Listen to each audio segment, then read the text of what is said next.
So GST पे और एक वीडियो जहाँ पे अगर आप जीएसटी रजिस्ट्रेशन के लिए अप्लाई किया हुआ है और आपको एक क्लैरिफिकेशन नोटिस इशू की गई है तो आप उसका कैसे रिप्लाई करेंगे और आप उसमें क्या एडिशनल डॉक्यूमेंट आपसे मांगे जा सकते हैं और आप क्या डॉक्यूमेंट सबमिट करेंगे उसके बारे में हम डिटेल में डिस्कस करेंगे आज।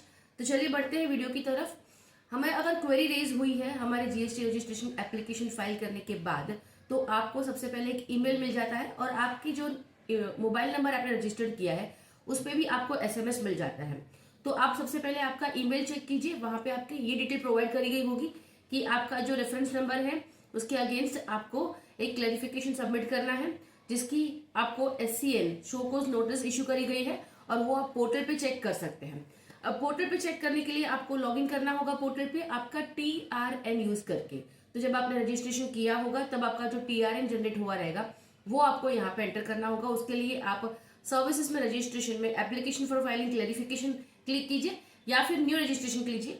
तो यहाँ पे आपको टेम्पररी रेफरेंस नंबर सेलेक्ट करना है और उसके बाद आपका TRN एंटर कीजिए। आपको ईमेल और एसएमएस दोनों में ओटीपी आ जाएगा जो दोनों में सेम होगा, वही ओटीपी आपको यहाँ पे एंटर करना है और प्रोसीड कर दीजिए। ठीक है, फिर आपके सामने ये टैब ओपन हो जाएगा जहां पे आप देख सकते हैं कि आपका स्टेटस दिखा रहा है पेंडिंग फॉर क्लैरिफिकेशन। तो आपका ये स्टेटस ये दिखा रहा है, लेकिन और भी क्या स्टेटस हो सकते हैं वो एक बार चेक कर लेते हैं आपके जस्ट इन्फॉर्मेशन के लिए।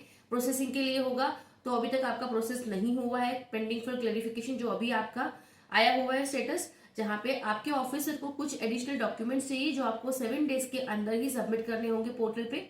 ठीक है, फिर clarification file pending for order, अगर आपने क्लैरिफिकेशन ऑलरेडी फाइल कर दिया है तो ये हो सकता है, अगर अप्रूव हो गया तो अप्रूव, रिजेक्ट हो गया तो रिजेक्ट का स्टेटस। ठीक है, तो ये सारी चीजें आपको चेक करनी है। ओके, अब अगर आपको नोटिस डाउनलोड करना है तो आप यहाँ पे क्लिक कर लीजिए पेंडिंग फॉर क्लैरिफिकेशन पे और आपके सामने ये नोटिस ओपन हो जाएगी। आप चेक कर सकते हैं नोटिस में आपको क्या क्या डिमांड करी गई है। आप देखेंगे तो यहाँ पे लिखा हुआ है कि आपको बिजनेस डिटेल सबमिट करनी है, upload document document document not uploaded. मतलब जब आप आपका जीएसटी रजिस्ट्रेशन का सबमिशन करते हैं पार्ट बी में, उसमें आपका आपके बिजनेस रिलेटेड एडिशनल डॉक्यूमेंट की या फिर कोई और रजिस्ट्रेशन की बात करी जाती है, उसमें अगर आपने कोई सबमिट नहीं किया है तो हो सकता है कि आपको ये बिजनेस डिटेल पूछी जाए। तो यहाँ पे क्या हो सकता है कि सबके पास नॉर्मली उद्यम रजिस्ट्रेशन तो होता ही है, अगर नहीं भी है तो आप अप्लाई कर दीजिए और उसकी डिटेल यहाँ पे डाल दीजिए। ठीक है, इसके लिए आप उद्यम रजिस्ट्रेशन प्रोवाइड कर सकते हैं अगर कुछ नहीं है तो। फिर principal place of business, document upload document document not correct. तो ऐसा हो सकता है कि आपने जो डॉक्यूमेंट ऑलरेडी अपलोड किया हुआ है वो थोड़ा ब्लर हो, उसको विजिबल नहीं हो प्रॉपर, या फिर नाम में मिसमैच हो कहीं पे। तो आप तो सबसे पहले जब जीएसटी एप्लीकेशन करेंगे तभी प्रॉपरली डॉक्यूमेंट पूरा चेक करेंगे, जो नाम वगैरह उस पर दिए हैं लाइट बिल पे या फिर जो एडिशनल डॉक्यूमेंट आप उसके साथ में प्रोवाइड कर रहे हैं तो उसमें प्रॉपर चेक कीजिए कि नाम उनके पैन आधार से मैच हो रहे हैं, लाइट बिल पे भी प्रॉपर नेम है उनका। वो सब चेक करने के बाद ही आप अपलोड कीजिए, अदरवाइज यहाँ पे ये एरर आ सकती है।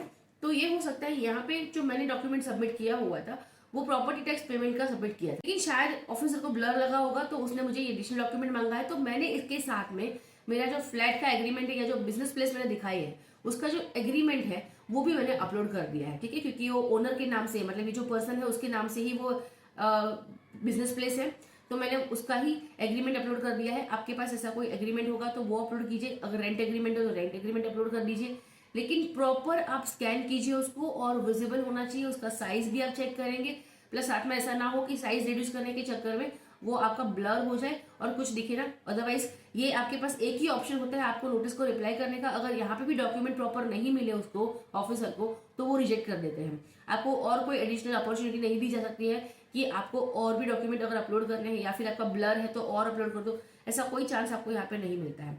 तो आपको यहाँ पे बहुत ही केयरफुली डॉक्यूमेंट्स अपलोड करने होंगे और हो सके तो इस केस पे आप है ना अपने ऑफिसर से एक बार बात कर ले, अगर पॉसिबल होगा तो मिल लीजिए, मिलना पॉसिबल नहीं हुआ तो फिर आप उनसे एक बार फोन पे बात कर लीजिए कि एग्जैक्टली उनको क्या डॉक्यूमेंट्स चाहिए, वो एग्जैक्टली क्या प्रॉब्लम आ रही है। क्योंकि यहाँ पे लिखा है कि डॉक्यूमेंट नॉट करेक्ट, तो करेक्ट क्या नहीं है, क्योंकि डेफिनेटली आप जब एप्लीकेशन फाइल करेंगे तो पूरा चेक करके ही एप्लीकेशन फाइल करते हैं, डॉक्यूमेंट्स आप पूरा वेरीफाई करते हैं और प्रॉपर लगने पर ही हम अपलोड करते हैं, राइट। लेकिन फिर भी उसको करेक्ट नहीं लगा तो आप रीजन पूछिए, या फिर वो ऐसा हो सकता है कि आपको बुला सके ऑफिसर में, कुछ और एडिशनल रिक्वायरमेंट उसकी हो सकती है सेपरेटली, आप समझ सकते हैं। तो आप चेक कीजिए, अगर आपको कोई चांस नहीं लेना है तो आप ऑफिसर को मिल लीजिए। ठीक है, फिर स्टेट स्पेसिफिक इन्फॉर्मेशन, स्टेट तो यहाँ पे ये था कि उनका पीटीसी नंबर नहीं था, तो उन्होंने पहले मुझे मना कर दिया था क्लाइंट ने कि आप अप्लाई मत कीजिए, आप ऐसे ही सबमिट कर दीजिए, इसलिए मैंने उनके बेस पे ही कर दिया। तो यहाँ पे उनके पीटीसी नंबर भी मांगा गया है, जो मैंने पहले ही क्लाइंट को इन्फॉर्म किया था कि पीटीसी नंबर तो चाहिए, अगर आपका नहीं है तो पहले ये अप्लाई कीजिए, लेकिन क्लाइंट वॉज नॉट रेडी। तो मैंने सोचा ठीक है, उनकी मर्जी है।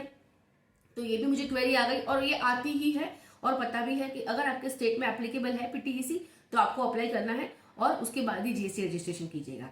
ओके, और इलेक्ट्रिसिटी सीए नंबर, अब यहाँ पे क्या प्रॉब्लम हुई थी कि इलेक्ट्रिसिटी सीए नंबर मुझे इनकरेक्ट दिखा रहा था, जबकि मैंने जो एंटर किया था वो करेक्ट था। मैंने बिल से वापस चेक किया, ऑफिसर को जब बात की तो उसने बोला कि ये सिस्टम से ही एरर आ रही है, ये मैंने जनरेट नहीं किया हुआ है, सिस्टम से ये एरर आ रही है, तो बिल नंबर करेक्ट होगा तो इसका कोई इफेक्ट नहीं होगा। इनफैक्ट आप वापस इसकी इन्फॉर्मेशन डाल दीजिए आपके रिप्लाई में, इस क्लैरिफिकेशन के नोटिस के रिप्लाई में, और उसका प्रॉब्लम नहीं होगा। और फाइनली आपको ये डॉक्यूमेंट सबमिट करने होंगे बिफोर 19 नवंबर। ठीक है, अब देखते हैं रिप्लाई कैसे करना है। तो सर्विसेज में, रजिस्ट्रेशन में, एप्लीकेशन फॉर फाइलिंग पे, क्लैरिफिकेशन पे क्लिक कीजिए। आपका यहाँ पे 2 ऑप्शन आएगा, आप ARN या फिर reference number of notice enter कीजिए और उसको सर्च कर दीजिए, और सर्च करने के बाद आपके पास येस और नो के ऑप्शन आएंगे। आपको यहाँ पे नो करना है। Modification in registration applied application filed, तो आपको कोई मॉडिफिकेशन नहीं करना है, आपको जो क्लैरिफिकेशन मांगा है उसका रिप्लाई करना है सिर्फ, इसलिए आपको यहाँ पे नो सिलेक्ट करना है। ठीक है, और उसके बाद आपकी सारी क्लैरिफिकेशन की जो आपको रिप्लाई करनी है वो कर दीजिए। जैसे कि यहाँ पे आप बता दीजिए कि आपका क्या क्या सामने डॉक्यूमेंट आप अपलोड कर रहे हैं, क्या क्या डिटेल्स है, वो सारी चीजें। जैसे कि मैंने यहाँ पे ऑलरेडी एंटर करी हुई है कि मेरा इलेक्ट्रिसिटी नंबर ये है, पीटीसी नंबर ये है, दोनों मैंने आपको अटैच करके दिया है। उद्यम नंबर ये है और उसका भी अटैचमेंट दिया हुआ है, प्लस इलेक्ट्रिसिटी बिल भी अटैच किया है, और उसकी सेल्स डेट मैंने अटैच करी हुई है, और वही डिटेल मैंने यहाँ पे प्रोवाइड कर दी है। आपके पास कुछ एडिशनल इन्फॉर्मेशन है तो आप यहाँ पे डाल सकते हैं, और फिर आपके सारे डॉक्यूमेंट्स आपको यहाँ पे अटैच कर देने हैं। आपकी जितने भी डॉक्यूमेंट्स होंगे यहाँ पे आपको एप्लीकेशन और डॉक्यूमेंट्स, यहाँ पे आपको नंबर ऑफ डॉक्यूमेंट्स अटैच करने मिल जाता है, तो उसमें प्रॉब्लम नहीं है, लेकिन साइज का आप जरा ध्यान रखिएगा। ठीक है, तो रेंट एग्रीमेंट भी, क्योंकि रेंट एग्रीमेंट या फिर सेल एग्रीमेंट जो होता है वो आपको जब ओरिजिनल आप एप्लीकेशन फाइल करते हैं जीएसटी का, तब वहां पे अलाउड नहीं होता, पॉसिबल नहीं होता, क्योंकि वहां पे साइज ही बहुत कम होती है, राइट। लेकिन यहाँ पे आपको थोड़ी फाइल साइज भी ज्यादा मिल जाती है, जहाँ पे आप ज्यादा साइज का आपका पीडीएफ भी अपलोड कर सकते हैं।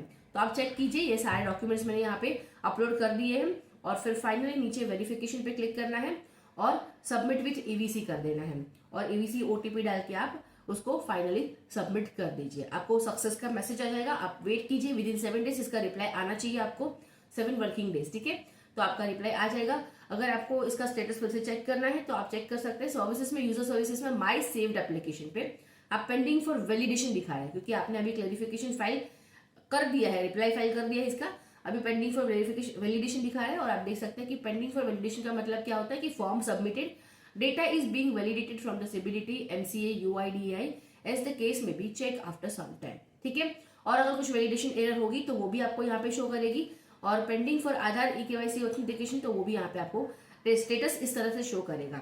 आप उस पर क्लिक करके आपके स्टेटस चेक कर सकते हैं। तो फिलहाल तो आपका सबमिट हो चुका है। अगर इसके रिलेटेड क्वेरी है तो आप मुझे कमेंट सेक्शन में पूछ सकते हैं, या फिर मेरे टेलीग्राम ग्रुप ज्वाइन कर लीजिए, वहां पे हम क्वेरीज डिस्कस करते रहते हैं। इसकी लिंक आपको डिस्क्रिप्शन में मिल जाएगी। Thank you so much for watching.